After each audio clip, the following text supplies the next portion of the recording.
So hi. కొందరికి ఎలా ఉంటుందంటే ఎదుటి వాళ్ళని తిట్టాలి. అప్పుడేమైతది, ఎదుటి వాళ్ళు ఏం చేస్తారు, మళ్ళా తిడతారు. ఇప్పుడు "అరే బాబు వైజాగ్ సత్య, నీ ప్రాబ్లమ్ ఏంట్రా? నిన్న నువ్వు నా చేత బలవంతంగా వీడియో చేపించావు అగ్గిపెట్టె మచ్చ అని తిట్టమని. నీ ఇన్‌స్టాలో ఇప్పుడు ఆ వీడియో పెట్టుకున్నావు నిన్ననే పార్క్‌లో, కృష్ణకాంత్ పార్క్‌లో. అరే ఒరే అని తిట్టమన్నావు. నేను తిట్టనన్నాను. బికాజ్ నా జోనర్ కాదది. నాకు లవ్ చేయడం మాత్రమే తెలుస్తారు తప్ప హేట్ చేయడం, తిట్టడం. Yes, that day will come when అవతల వాళ్ళు నన్ను బాగా ఇబ్బంది పెట్టి విసిగిచ్చినా నేను భరిస్తా. చాలా వరకు భరిస్తా. ఆ విషయం అందరికీ తెలుసు. సో, అయితే ఏంటంటే ఈ వైజాగ్ సత్య నా గురించి చాలా చాలా బ్యాడ్‌గా మాట్లాడుతున్నాడు. ఎలా అంటే అందరికీ కండిషన్స్ పెడతాడు. తను మాత్రం ఫ్రీ బర్డ్ లాగా ఉంటాడు. తనకి నచ్చినట్టు తను ఉండినప్పుడు ఎదుటి వాళ్ళు కూడా వాళ్ళకి నచ్చినట్టు వాళ్ళు ఉంటారు కదా! See my life my choice. నాకు నచ్చినట్టు నేనుంటా. అతనెవరు నాకు చెప్పడానికి ఇక్కడికెళ్ళొద్దు, అక్కడికెళ్ళొద్దు, ఇది అది అంటే లల్లి బర్త్‌డేకి పిలిచిందే నేనెళ్ళిన. దానికి అతనికేంటి ప్రాబ్లమ్? తననే పిలిచింది, తను రాలేదు. తను వద్దంటే నేను మానేయాలా? మరి మచ్చ వాళ్ళ అక్క నేనుంటే షూటింగులు చేయనంది అని నన్నొద్దన్నాడు. మరి వాళ్ళిద్దరిని పట్టుకొని ఎళ్లి చాలా షూటింగ్స్‌కెళ్ళాడు కదా! మరి ఎందుకెళ్ళావు నువ్వు? వైజాగ్ సత్య చెప్పు నాకు. వాళ్ళు ఇప్పుడు నువ్వు వద్దన్న దగ్గరికి నేను మానేయాలన్నప్పుడు నన్నొద్దన్న వాళ్ళందరిని నువ్వు కూడా మానేయాలి కదా! మరి నువ్వెందుకు మానలేదు? అసలు నిజంగా వాళ్ళ అక్క అట్లా చెప్పుండకపోవచ్చు. వీడే మధ్యలో పుల్లలు పెట్టుండొచ్చు. ఎందుకంటే ప్రతీది అబద్ధాలు. ఇప్పుడు బర్రెలక్క పెళ్ళికెళ్తే కూడా అబద్ధం ఆడిండు. మళ్ళా నిజమేంటి తెలిసిందే. అట్లా ప్రతి దగ్గరికి అబద్ధాలు ఆడతాడనమాట. ఎట్లా అంటే నైట్‌లో ఒక షో వస్తది. ఇది కథ కాదు అని చెప్పేసి. ఎలా అంటే చుట్టుపక్కల ఉన్న వాళ్ళు మోసం చేస్తూ ఉండి, ఒక మనిషి మంచి మనిషిని చెడ్డ మనిషి అని నిన్ను అందరూ అంటున్నారు అనేసి ఆ మనిషికి ఒక నెగెటివ్ ఇది తెప్పించి ఆ మనిషి కుంగిపోయేలాగా చేస్తారు. రియల్ సమాజంలో కూడా అలా ఉన్నారు. దాంట్లో వైజాగ్ సత్య ఫస్ట్ అనమాట. అట్లా నా గురించి కూడా అలా చెప్తాడు తను కావాలని. నిజంగా ఎవరు నన్నేమనరు. కానీ నాకు చెప్తాడు అట్లా, వీళ్ళు నీ గురించి ఇట్లా అన్నారు, అట్లా అన్నారు, ఇట్లా అన్నారు అనేసి అంటాడు. సో, ఈరోజైతే వైజాగ్ సత్య గురించి నిజాలన్నీ బయట పెట్టాల్సిన టైం వచ్చేసింది. బికాజ్ నేను ఒక పాయింట్ చెప్తున్నా. నేను ఎవరి జోలికి పోను. నేను ఎవరి గురించి మాట్లాడను. నా లైఫ్ నేను చూసుకుంటాను. కానీ నా జోలికొస్తే కూడా సర్లే చూస్తా. మరీ ఓవర్ అయిపోతే మనకి కూడా మనోభావాలు దెబ్బతింటాయి గదా! సో, నేను గూడా మరి వైజాగ్ సత్య గురించి నిజాలన్నీ బయట పెట్టాల్సిన రోజైతే వచ్చేసింది. ఇన్ని నెలలు బట్టి అన్నీ నాలోనే దాచుకుని చాలా బాధ అనుభవిస్తూ ఉన్నా. And Uppal Balu also including this one. అయితే ఏంటంటే నేనిప్పుడు ఎక్స్‌ప్లెయిన్ చేస్తాను. తను నా గురించి ఏం మాట్లాడుతున్నాడో. Ladies and gentlemen, this is Vizag Satya. అయితే ఏంటి చెప్పు? ఏం చేయాలైతే? ఈ మధ్య సోషల్ మీడియాలో ఒక పబ్లిక్ ప్రాస్టిట్యూట్ పబ్బుల్లో తిరిగేటిది. ఓకే. ఏమన్నాడో విన్నారు కదా!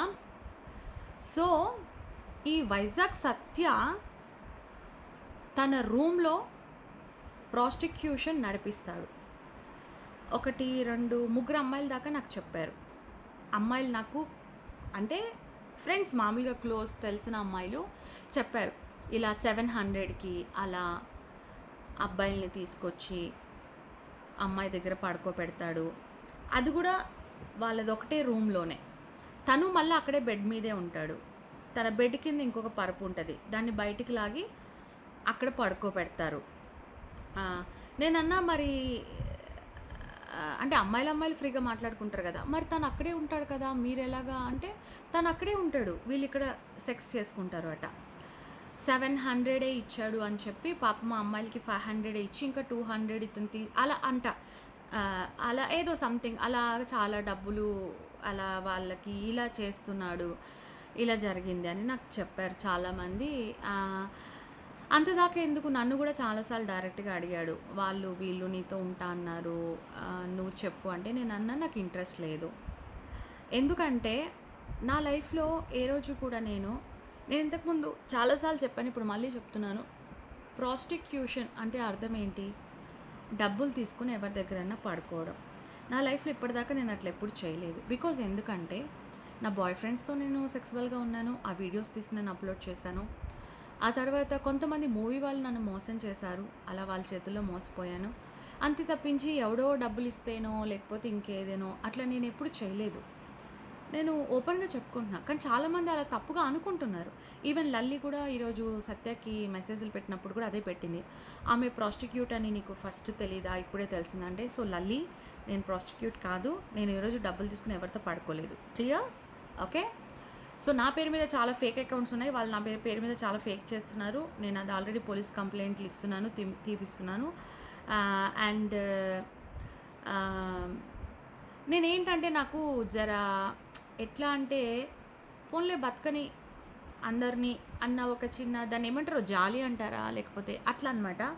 అలా అనుకున్నందుకు అందరూ తిరిగి తిరిగి నాకే ఇచ్చేస్తారు. ఏదైతే వైజాగ్ సత్య వీడియోస్ పెడుతున్నాడో అవన్నీ తనకే వర్తిస్తాయి.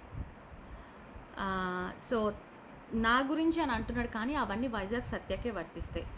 ప్రాస్టిట్యూషన్ చేయించేది వైజాగ్ సత్య. నన్ను చాలాసార్లు అడిగాడు, నేను నో చెప్పాను. మా మధ్య చిన్నపాటి గొడవలా కూడా అయ్యింది దాని గురించి. ఎలా అంటే తను అందరు అబ్బాయిలతోటి చాటింగ్ చేస్తాడు, స్వాతి కావాలా ఇంత ఇంత అని. నేను పోను, నేను ఎవరి దగ్గరికి పోను, నేను ఎవరితో మాట్లాడను. అలాంటప్పుడు తను ఎందుకు అలా చాటింగ్ చేస్తున్నాడు అబ్బాయిలతో, నా పేరు మీద డబ్బులు ఎందుకు తీసుకుంటున్నాడని చాలా పెద్ద గొడవలు అయ్యాయి మా ఇద్దరి మధ్య. ఎందుకంటే నా కళ్ళతో నేను చూసాను తనను వేరే అబ్బాయిలతో చాటింగ్ చేయడము నా పేరు మీద అట్లాగా. మళ్ళీ పద్దాక అందరు అబ్బాయిలకి వీడియో కాల్ చేస్తాడు, నా డ్రెస్ ఇట్లా అనేస్తాడు. ఏంటి ఇట్లా ఎందుకు చేస్తున్నావు? నేను చాలాసార్లు ఫైట్ చేశాను. ఆ తర్వాత ఎవరో తిరుపతి నుంచి వచ్చారు, లక్కీ కపుల్ హోటల్లో ఉన్నారు, వెళ్ళి కలిస్తే వన్ టైం ఉంటే 30,000 ఇస్తారు ప్లీజ్ అనేసి నాకు చెప్తే నేను అన్నా నాకు ఇంట్రెస్ట్ లేదు. నువ్వు ఎన్నిసార్లు అడుగుతున్నాను, నాకు ఇంట్రెస్ట్ లేదు అని చెప్పాను. తర్వాత నేను ఇంటికి వచ్చాక మా ఆయనకి కూడా నేను అది చెప్పాను. సో సత్య ఇట్లా అన్నాడు, ఇలా చెప్పాడు, నేను ఇంట్రెస్ట్ లేదని చెప్పానంటే నువ్వు ఎందుకు తిరుగుతున్నావు అంటే నేను చెప్పాను కదా ఇంట్రెస్ట్ లేదని, ఇంకా అతను అడుగుతున్నాడు అట్లానే అని చెప్పాను. ఆ తర్వాత మళ్ళీ ఎవరెవరిని తీసుకుని వెళ్ళాడో ఏం చేశాడో, మళ్ళీ బాలు వెళ్ళాడంట అక్కడికి. వాళ్ళు బంగారం పోయిందని బాలుని పట్టేసుకున్నారంట. అయితే అతనేమో వాళ్ళ వైఫ్కి తెలియకుండా వచ్చాడంట హోటల్కి. దాని గురించి కేసు ఇలా ఏదో డ్రామాస్ నాకు చెప్పారు. అవన్నీ ఏమైందో ఇంకా అట్లా చెప్పారు వాళ్ళే. అట్లా జరిగింది. ఆ తర్వాత ఏమైందంటే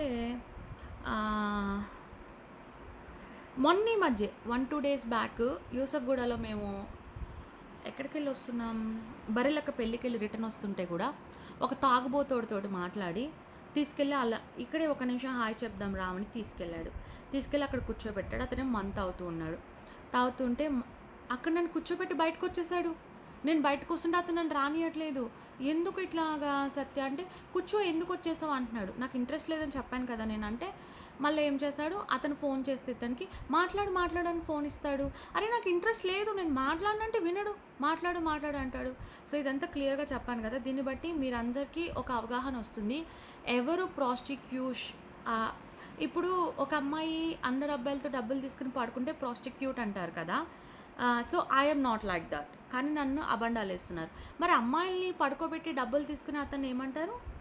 బ్రోకర్ అంటారా? అంటే ఇప్పుడు వైజాగ్ సత్య బ్రోకరా? నేను ఎప్పుడు ఎవరిని కించపరిచేలా మాట్లాడాలి, ఎవరిని బాధ పెట్టాలి అన్నది నా ఉద్దేశం కాదు. కానీ నన్ను బాధ పెడుతూ ఉంటే అలాంటప్పుడు నేను రిటర్న్ వీడియో ఇవ్వకపోతే అప్పుడు ఏదో నేను తప్పు చేసినట్టు లేదా ఏదో ఇది లాగా ఉంటుంది. నేను ఏ తప్పు చేయనప్పుడు నేను ఎందుకు కామ్గా ఉండాలి? తను వీడియో పెట్టినప్పుడు దానికి నేను రిటర్న్ వీడియో పెట్టాలి కదా. తనకు అదే ఇష్టం అనుకుంటా, తను నన్ను తిట్టి నేను తనని తిట్టి అట్లా. వైజాగ్ సత్య పాతకాలంలాగా ఈ రోజుల్లో జనాలు ఎక్కువ కాలం బతకట్లేదు. ఎవరు ఎన్ని రోజులు ఉంటారో తెలియదు. ఆల్రెడీ మనకి బయట నుంచి లైక్ వచ్చే ప్రాబ్లమ్స్ అంటే షూటింగ్స్ సరిగా ఉన్నాయా లేదా, మనీ ప్రాబ్లమ్స్, హెల్త్ ప్రాబ్లమ్స్, ఇన్ని మధ్యలో ఈ గొడవలన్నీ అవసరమా? ఇన్ని రోజులు నువ్వు ఎన్ని బాధలు పెట్టినా నేను భరిస్తూ వచ్చాను. ఎందుకు ఇంత గలీజ్గా మాట్లాడుతున్నావు అబద్ధాలన్నీ? మళ్ళీ నాకేం మెసేజ్లు పెడుతున్నాడు. నిన్న నైటు సంతోషం ఫిలిం అవార్డులో ఒక అతనికంట నేను ఒక నైట్కి నా రేటు 10,000 అని చెప్పానంట. ఫస్ట్ పాయింట్ వచ్చేసి అందరికీ తెలుసు ఎక్కడికి వెళ్ళినా నేను ఎవరితో మాట్లాడను. యునో ఆన్ కెమెరా నేను ఎట్లున్నా, ఆఫ్ కెమెరా నేను చాలా డీసెంట్ ఉంటాను. నేను ఎవరితో మాట్లాడను. ఎవరైనా వచ్చి మాట్లాడితేనే మాట్లాడతా, దట్స్ ఇట్. అంతకుమించి ఎవరు ఎన్ని ఇలా అడిగినా నేను సారీ నాకు ఇంట్రెస్ట్ లేదని చెప్పేస్తే తప్ప నేను గొడవ పడను, అట్లా ఏం లేదు. అలాంటిది పిచ్చోడు వైజాగ్ సత్తా చెప్తున్నాడు సంతోషం ఫిలిం అవార్డులో. అక్కడ మ్యాటర్ ఏం జరిగిందంటే దాంట్లో ఒక ఆయన నా నెంబర్ తీసుకుని తర్వాత మాట్లాడాడు.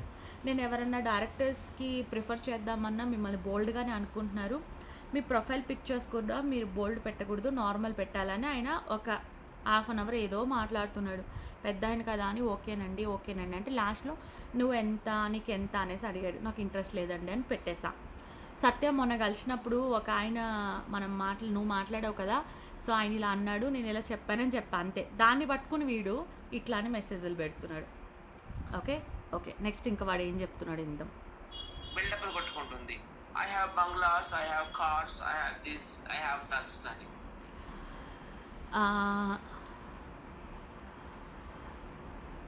I have a car, I have bungalow, I have this that అనేది నేను ఎందుకు చెప్పాను? వైజాగ్ సత్య చెప్పాడు పెద్ద బాస్ షో విజ్జు గౌడ్ చందు వాళ్ళకి నాకు 1500 ఇవ్వమని. 1500కి షూటింగ్ చేయాల్సిన అవసరం నాకు లేదు, నా దగ్గర అన్నీ ఉన్నాయి. కాకపోతే నేను ఎందుకు షూటింగ్ చేశానంటే నాకు షూటింగ్ అంటే ప్రాణం. ఆ పాయింట్ మీద నేను చెప్పా. దానికి వీడు చూసావా ఎట్లా బదనాం చేస్తున్నాడో. తెలుసు మీ కన్నవారి ఇల్లేమో ఒక రేకుల షెడ్డు. మా కన్నవారి ఇల్లు రేకుల షెడ్ అంటే మీన్స్ విజయవాడలో మా మమ్మీ డాడీ హౌస్. నేను ఎన్నోసార్లు చెప్పాను, నా లైఫ్ అంతా ఓపెన్ బుక్, నేను ఏది దాచుకోలే. మా మమ్మీ డాడీ మేము చాలా పూర్ ఫ్యామిలీ పుట్టి పెరిగాము. ఆ తర్వాత నేను సంపాదించడం స్టార్ట్ చేసిన తర్వాత సంపాదించిన ప్రతి రూపాయి నేను మా అమ్మ నాన్న మా తమ్ముడికి ఇచ్చాను. వాళ్ళు ఒక మంచి బిల్డింగ్లో ఉండవచ్చు, ఉండే ఇది ఉంది. కాకపోతే ఏంటంటే ఒక 1 కోటి రూపాయల పైనే నేను ఇచ్చుండొచ్చు, లేదా ఏమో నిజంగా నాకు తెలీదు, మా అమ్మ నాన్నకే తెలుసు. వాళ్ళు డబ్బులన్నీ వేస్ట్ చేశారు. సో మా డాడీ పేకాటాడి వేస్ట్ చేశాడు, మా అమ్మ చుట్టాలందరికి ఇచ్చి వేస్ట్ చేసింది, మా తమ్ముడు ఫ్రెండ్స్ అందరికి ఇచ్చి తాగబొచ్చి వేస్ట్ చేశాడు. ఒక మనిషిని తీసుకెళ్ళి మనం సింహాసనం మీద కూర్చోబెట్టాలనుకున్నా వాళ్ళకున్న చెడు వ్యసనాల వల్ల వాళ్ళు రోడ్డున పడితే అది ఏం చేయాలి? సో ఈవెన్ ఈ రోజుకి కూడా నేను ఇంకా ఎక్కువ డెవలప్మెంట్లో ఉండాల్సింది. Because of my parents, my brother నేను డెవలప్ కాలేదు. ఎందుకంటే నాకంటూ నేను ఏం ఉంచుకోకుండా నా వాళ్ళు బాగుండాలని నేను మొత్తం వాళ్ళకి ఇచ్చాను. కాబట్టి దాన్ని వాళ్ళు వేస్ట్ చేశారు, అటు నాకు లేకుండా పోయింది. ఈ రోజుకి కూడా మా డాడీ అంటాడు నాకున్న హౌస్ కూడా అమ్మేయమంటాడు, కార్ అమ్మేయమంటాడు, డబ్బులు మొత్తం తనకి ఇమ్మంటాడు, పేకాట ఆడతానంటాడు. ఇంకొకటి వైజాగ్ సత్య, సో రాకేష్ మాస్టర్ 3వ భార్యకి నీకు గొడవ ఏంటంటే నువ్వు ఆమెను తిట్టినా ఆమె మీ మమ్మీని తిట్టింది అని. సో ఫ్యామిలీస్ జోలికి పోకూడదు. ఫస్ట్ పాయింట్, నువ్వు చదువుకున్నావు కదా, నీకు జ్ఞానం ఉంది కదా, నువ్వు నేను మాట్లాడుకునేటప్పుడు నువ్వు ఫ్యామిలీస్ జోలికి ఎందుకు పోతున్నావు? ఇప్పుడు నేను కూడా మళ్ళీ నీ ఫ్యామిలీ గురించి మాట్లాడాలా? నువ్వు మాట్లాడినప్పుడు తప్పులేదు, నేను మాట్లాడితే తప్పేంటి మరి? నువ్వు మొన్న కాశీకి వెళ్ళినావు, మీ ఫ్యామిలీ మెంబర్స్తో వెళ్ళానని చెప్పావు. మరి మీ ఫ్యామిలీ మెంబర్స్ ఎందుకు ఒక ఫోటోలో వీడియోలోకి కూడా రాలేదు? నీ ఫ్యామిలీ మెంబర్స్ అందరూ మరి ఎందుకు నువ్వు వరలక్ష్మిని తోడరమ్మని అడిగావు? మళ్ళీ అక్కడ మీ ఇద్దరికి ఎందుకు గొడవలు అయినాయి? ఇప్పుడు నువ్వు మా వాళ్ళ గురించి అంటున్నావు కాబట్టి నేను మాట్లాడుతున్నా. నువ్వు ఉండే ఇల్లు ఇప్పుడు ప్రజెంట్ ఒక చిన్న రూమే కదా, అయితే కూడా నువ్వు పిలవగానే నేను వచ్చిన, నా ఇంట్లో ఏసీ ఉంది, నా ఇంట్లో ఎవ్రీథింగ్ అన్ని ఫెసిలిటీస్ ఉన్నాయి, అయినా కూడా నేను అన్నీ వదులుకొని వచ్చి నీతో పాటు ఎండలో నడుచుకుంటూ తిరిగేదాన్ని. నువ్వు పిలవగానే వెంటనే బండేసుకుని వచ్చేదాన్ని, రాత్రి దాకా నీ దగ్గరే ఉండి వచ్చేదాన్ని. పొద్దున్నుంచి సాయంత్రం దాకా డబ్బులు లేని జాబ్, శాలరీ లేని జాబ్ నీ దగ్గర నేను చేసిన. ఎందుకు ఈరోజు ఇంత బ్యాడ్గా నా గురించి నువ్వు మాట్లాడుతున్నావు? అత్తవారిల్లేమో ఒక అగ్గిపెట్టి, అగ్గిపెట్టి అంత ఇల్లు, ముగ్గురు కూడా చక్కగా కూర్చోలేరు. చెప్పాలంటే నీ రూమే అగ్గిపెట్టిలాగా, ఓకేనా? ముగ్గురు కూడా చక్కగా కూర్చోలేరంటే నా గురించి మాట్లాడుతున్నావు, నా పేరెంట్స్ గురించి మాట్లాడుతున్నావు, నా మొగుడు తల్లిదండ్రి, నా అత్తమ్మ గురించి నీకెందుకు అసలు నాకు అర్థం కావట్లా.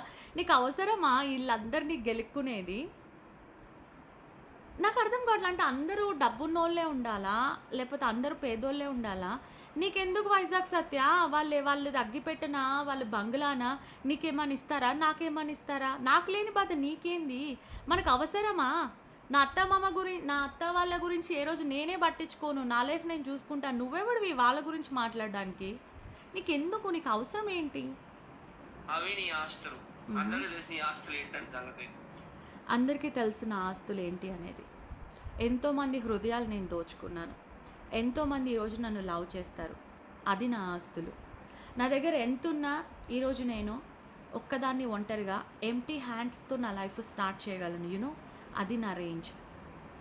ఏ రోజు నేను నా దగ్గర ఉన్నది పోయిందని బాధపడను, కానీ ప్రతి రూపాయికి నేను విలువిస్తా. ఏ రోజన్నా దేవుడి దయ ఆరోగ్యం బాగుండి కాలు చేతులు మంచిగా ఉన్నంత వరకు ఏ రోజైనా మళ్ళా నా లైఫ్ నేను రూపాయి నుంచి స్టార్ట్ చేయగలను, అది నా దగ్గర ఉన్న గట్స్. నాకు వయసు వచ్చిన 16-17 ఇయర్స్కి నేను ఒక్కదాన్ని ఆడపిల్లని వచ్చిన హైదరాబాద్‌కి. నా కాళ్ళ మీద నేను బతికిన. ఈ రోజు వరకు ఒక్క రూపాయి నేను తినలే. నా కాళ్ళ మీద నేను బతికిన. నా తల్లి, తండ్రి, తమ్ముడు అందరిని ఒక రేంజ్‌లో పెట్టిన. ఈరోజు నా బతుకు నేను బతుకుతున్నా. నా డబ్బులు నేను సంపాదించుకుంటున్నా. నేను ఏ రోజు కూడా ఎవరిని మోసం చేయలేదు. నీలాగా ఫస్ట్ అబద్ధాలు ఆడలేదు. ₹50 చెవిలో రింగులు. అమిత్ ₹50 చెవిలో రింగులంటే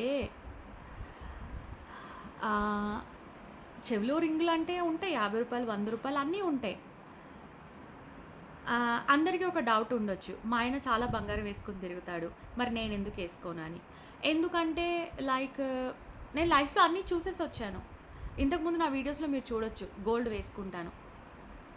నాకు గోల్డ్ ఉంది లేదని కాదు.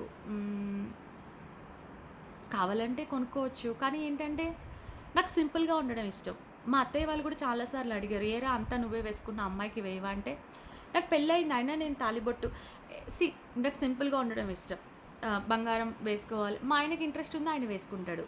మా పాపకు కూడా నాకు ఇంట్రెస్ట్ ఉంది. వేశాను. బట్ ఇప్పుడు స్కూల్‌కెళ్తుంది. వద్దన్నారు తీసేశాను. నాకు ఏంటంటే నాకు సింపుల్‌గా ఉండడం ఇష్టం. అంటే నాకు ఒకప్పుడు ఇంట్రెస్ట్ ఉండే గోల్డ్ అంతా నేను పెట్టుకున్నాను. ఇప్పుడు నాకు ఇంట్రెస్ట్ లేదు. నేను పెట్టుకోవట్లేదు. ఇప్పుడు ఇదంతా వైజాగ్ సత్యకి ఎక్స్‌ప్లనేషన్ ఇచ్చుకోవాల్సిన అవసరం నాకు లేదు. కాకపోతే ఒక మనిషి ఒక మాట అన్నప్పుడు దానికి మనం రిప్లై ఇవ్వకపోతే ఇవ్వాలి కదా! అదే కదా తను కూడా కోరుకుంటున్నాడు. పోన్లే పాపం నాకన్నా పెద్దోడు. లైక్ ఇన్ని రోజులు బ్రదర్ అని పిలిచినా కదా! అందుకే నా బ్రదర్ కోరిక తీర్చడానికి నేను అంతా ఎక్స్‌ప్లనేషన్‌లు ఇస్తున్నా. నాకు ఇంట్రెస్ట్ లేదు బంగారం వేసుకోవడం. ₹50, ₹100 అంటే ఒక మాట తెలుసా? ఏ రోజు కూడా బర్రెలక్క పెళ్ళికెళ్తే కూడా ఎక్కడికెళ్తే కూడా నేను చెవులి కూడా పెట్టుకోను. గొలుసు, గాజులు ఏం వేసుకోను. బికాజ్ నాకు సింపుల్‌గా ఉండడం అంటే ఇష్టం. ఇక షూటింగ్‌లో తప్పదు వాళ్ళు పెట్టుకోమంటే పెట్టుకుంటా. సో నా దగ్గర కలెక్షన్ ఎంతుందో తెలుసా? నువ్వు అంటున్నావు ₹50, ₹100 అని. చాలా కలెక్షన్స్ ఉంది నా దగ్గర. కానీ నాకు బద్ధకం. నాకు ఇంట్రెస్ట్ ఉండదు. నేను వేసుకోను. అది మ్యాటర్. రోడ్డు మీద కొనుక్కునేవి. ఓకేనా? దానికి ఎందుకు అంత బిల్డప్‌లు అవసరమా? చెప్పమ్మా. ఎన్నుంటే ఏంటి? నిన్ను ఈ సొసైటీ ఒక చీడ పురుగులా చూస్తుంది. నువ్వు స్త్రీ జాతికే కళంకం. సో సొసైటీ చీడపురుగులా చూస్తుంది అనేసి అన్నాడు కదా! చెప్పాలంటే తిననే సొసైటీ చీడపురుగులాగా చూస్తుంది. బికాజ్ ఎందుకంటే అందరికీ కండిషన్స్ పెడతాడు. అందరితో గొడవలు పడతాడు. తను మాత్రం ఫ్రీగా ఉండొచ్చు. కానీ ఎదుటి వాళ్ళు మాత్రం ఇలాగే ఉండాలి, అలాగే ఉండాలని బాధ పెడతాడు. సో అట్లనమాట. ఇంకా చెప్తాను. స్త్రీ జాతికే కళంకము. చూసారా ఎట్లా మాట్లాడుతున్నాడో? మరి ఇవన్నీ తెలిసినోడు ఇన్ని రోజులు ఎందుకు రోజు పిలిచి, రోజు వాళ్ళ ఇంటికి పిలిచి, రోజు ఎంపటేసుకొని తిరిగి తను పిలిస్తేనే కదా నేను వెళ్ళాను. చాలాసార్లు అవాయిడ్ చేసేదాన్ని. ఈ మధ్యకాలంలోనే సర్లే అని ఇక స్టార్ట్ చేసిన. ఎక్కడికున్న వాల్యూ ఉండదు. మా ఇంటికి వస్తే మా మాట ఏమంటాడు తెలుసా? సత్య మీ ఇంటికి ప్రాస్టిట్యూట్లు ఎందుకు వస్తున్నారు అని అడుగుతున్నాడు. అది నిజమే. ఎందుకంటే తను ప్రాస్టిట్యూట్ అమ్మాయిల్ని వాళ్ళ ఇంటికి పిలిపించుకుని ప్రాస్టిట్యూషన్ అయితే చేస్తున్నాడు. సో తన ఇల్లు కూడా ఖాళీ చేయమని చెప్పారు. తన ఇంటి పక్కల వెనక అందరూ కూడా తనతో ఫైట్ చేస్తారు. సో నిజంగానే తన ఇంట్లో అయితే ప్రాస్టిట్యూషన్ నడుస్తుంది. బట్ నాతో అయితే కాదు. బికాజ్ నాకు ఇంట్రెస్ట్ లేదు. అర్థమైందా? అది నీకున్న ర్యాంక్ సొసైటీలో. అర్థమవుతుందా? ఎన్ని ఆస్తులు ఉంటే ఏం ఉపయోగం? సొసైటీలో విలువ లేనప్పుడు సొసైటీ కుక్కలా చూస్తుంది నిన్ను. ఎన్ని ఆస్తులుంటే ఏంటి ఉపయోగం? ఆస్తి నేను ఏ రోజు పట్టించుకోను. సొసైటీ నేను బయటికి వెళ్తే 100 మంది నేను బయటికి వెళ్తే అందరు నా దగ్గరకు వచ్చి సెల్ఫీస్ దిగుతారు, అది చేస్తారు. సో ఎప్పుడైనా మీరు గమనించారా? ఏదైనా ఇంటర్వ్యూ అంటే స్వాతి నాకు ఇద్దరికి కలిపి పెట్టండి అంటారు. సారీ టు సే దిస్, అట్లా అనకూడదు. తనవి ఉత్తగా వీడియోస్ పెడితే ఎవరు చూడరు. అందుకనే పక్కన వాళ్ళు ఉండాలి, వీళ్ళు ఉండాలి అని అంటారు. నాకు అన్నీ తెలుసు. కాకపోతే నేను చూసి చూడనట్టు వదిలేస్తా. అది తనకి ఉన్నది, నాకున్నది. చాలామంది నాకు లవ్ చేస్తారు. I know that. ఇక ఎవడో ఒక కుక్క మొరిగిందని నేను పట్టించుకోను. మీ ఏరియాలో కూడా నేను కుక్కలాగా చూస్తున్నారు. మా ఏరియాలో కూడా చూస్తున్నారు. ప్రపంచం అంతా కూడా నేను కుక్కలాగా చూస్తున్నారు. మా ఏరియాలో అందరు నాకు రెస్పెక్ట్ ఇస్తారు. వాళ్ళ ఏరియాలో కూడా అందరు నాతో వచ్చి ప్రేమగా మాట్లాడతారు. వీడికే కుక్కలాగా చూస్తారు అందరూ. ఎన్నుంటే ఏం లాభం? Bye. Ladies and gentlemen, this is Vizag Satya. అది వాడి బాధ. ఈ మధ్య సోషల్ మీడియాలో ఒక పబ్లిక్ ప్రాస్టిట్యూట్ పబ్బుల్లో తిరిగేది బిల్డప్లు కొట్టుకుంటుంది. I have bungalows, I have cars, I have this, I have దస్ అని. తెలుసు మీకు అన్నవారి ఇల్లేమో ఒక రేకుల షెడ్డు, అత్తవారి ఇల్లేమో ఒక అగ్గిపెట్టి. అగ్గిపెట్టి అంత ఇల్లు, ముగ్గురు కూడా చక్కగా కూర్చోలేరు. అవే నీ ఆస్తులు. అందరికీ తెలిసి నీ ఆస్తులు ఏంటని సంగతి. 50 రూపాయల చెవిలో రింగులు అమీర్పేట రోడ్డు మీద కొనుక్కునేవి, ఓకేనా? దానికి ఎందుకు అంత బిల్డప్లు అవసరమా చెప్ప. వీడియో చాలా లెంతీ అయిపోతుంది, మళ్ళీ అప్లోడ్ కాదు. సో ఇంకా మురిగే కుక్కలు చాలా ఉంటాయి. సో వాటి గురించి మనం ఎక్కువ ఇది చేయాల్సిన అవసరం లేదు. That's it. Okay, thank you, bye, love you all.